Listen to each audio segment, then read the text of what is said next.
Soya food health ని destroy చేస్తుందా లేకపోతే ఒక సూపర్ ఫుడ్ లాగా పనిచేస్తుందా? దీని గురించి తెలుసుకుందాం. దీనిలో ఉన్న అపోహలు, వాటిలో ఉన్న వాస్తవాల గురించి తెలుసుకుందాం. నేను మీ డాక్టర్ రవికుమార్ చింత, సెల్ హెల్త్ క్లినిక్ నుంచి. అపోహ ఏంటంటే సోయా వలన క్యాన్సర్ వస్తుందా? చాలా పెద్ద మెటా అనాలిసిస్ లో 35,000 మంది ఆడవాళ్ళ మీద మనం దీన్ని స్టడీ చేసినప్పుడు సోయా ఫుడ్ వల్ల దాదాపు 30% బ్రెస్ట్ క్యాన్సర్ తగ్గుతుంది. Risk of breast cancer is getting lower అని తేలింది. అది వీక్ ఈస్ట్రోజన్ ఉంటుందండి. సోయాలోని isoflavones act as a weak oestrogen. అది స్ట్రాంగర్ ఆండ్రోజెనస్ ఈస్ట్రోజన్స్ ని రెస్ట్రిక్ట్ చేస్తుంది, విచ్ అల్టిమేట్లీ ట్యూమర్ గ్రోత్ కి ఫ్యూల్ అవ్వకుండా చూస్తుంది. దానివల్ల క్యాన్సర్ రావడం ఏంటంటే. అట్లాగే ఇంకొక అపోహ ఏంటంటే సోయా ఫుడ్ థైరాయిడ్ ని డ్యామేజ్ చేస్తుంది. టిఎస్హెచ్ థైరాయిడ్ స్టిమ్యులేటింగ్ హార్మోన్ ని డిస్టర్బ్ చేసే శక్తి సోయా ఫుడ్ లో లేదండి. అయోడిన్ తక్కువ ఉంటేనే కొద్దిగా దాని ఎఫెక్ట్ పడే అవకాశం ఉంది. కాబట్టి జస్ట్ కొద్దిగా అయోడైజ్డ్ సాల్ట్ వాడుకుంటే సరిపోతుంది. కానీ సోయా ఫుడ్ వలన థైరాయిడ్ హార్మోన్ కి ఎటువంటి ఇబ్బంది కలగదు అని మన రీసెర్చ్ పేపర్స్ చెప్తున్నాయి. ఇంకొక అపోహ ఏంటంటే హార్మోనల్ ఇంబ్యాలెన్స్ కలిగిస్తుంది సోయా ఫుడ్ అని. 150 mg పర్ డే తీసుకోవడం వలన ఈస్ట్రోజన్ లెవెల్లో కానీ టెస్టోస్టెరాన్ లెవెల్లో కానీ ఆడవాళ్ళలో కానీ మగవాళ్ళలో కానీ హార్మోనల్ ఇంబ్యాలెన్స్ అవ్వడానికి అవకాశమే లేదు అని పేపర్స్ చెప్తున్నాయి.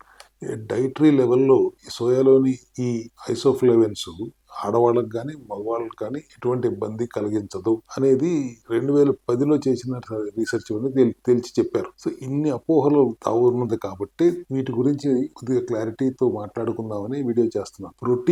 Protein is the building block కదండి. మజిల్స్ కానీ, హార్మోన్స్ కానీ, ఎంజైమ్స్ కానీ, స్కిన్ కానీ ఇంపార్టెంట్ ఫర్ మేనేజింగ్ ఎనర్జీ కదా. మనకు అందరికీ తెలిసిందే కదా.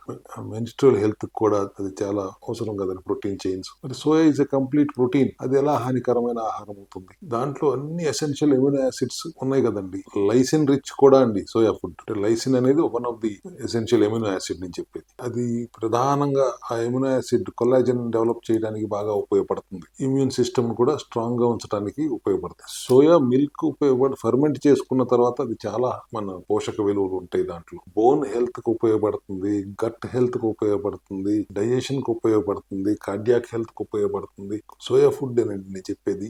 ఇన్ని రకాల బెనిఫిట్స్ ఉన్నాయండి. సో ఎట్టి పరిస్థితుల్లో ఆ అపోహ నుంచి దూరం అవుదామా? సోయా ఫుడ్ ఎట్టి పరిస్థితుల్లోనూ మితిమీరకుండా కొద్దిపాటి సోయా ఫుడ్ రోజు తీసుకోవటంలో మనకు ఆరోగ్యానికి ఉపయోగమే కానీ అది ఎటువంటి దుష్ఫలితాలు ఇవ్వదు అనేది క్లారిటీతో అర్థం చేసుకుందామా? యాంటీ ఆక్సిడెంట్స్, పాలిఫిలైన్స్ అంటాం కదా, సోయాలో ఎక్కువ మోతాదులో ఉంటుంది కదా. ఆక్సిడేటివ్ స్ట్రెస్ నుంచి కూడా అది మనం ప్రివెంట్ చేయడానికి ఉపయోగపడుతుంది. ఇన్ఫ్లమేషన్ తగ్గించడానికి, స్కిన్ హెల్దీగా ఉంచడానికి కూడా ఉపయోగపడుతుంది. High protein, fibre rich soya food తీసుకోవటం వలన వెయిట్ మేనేజ్మెంట్, బరువు తగ్గడానికి కూడా ఉపయోగపడుతుంది, అధిక మోతాదులో కాకుండా తీసుకుంటే. So the conclusion I can give you all is soya is a nutritious, versatile and safe protein powerhouse.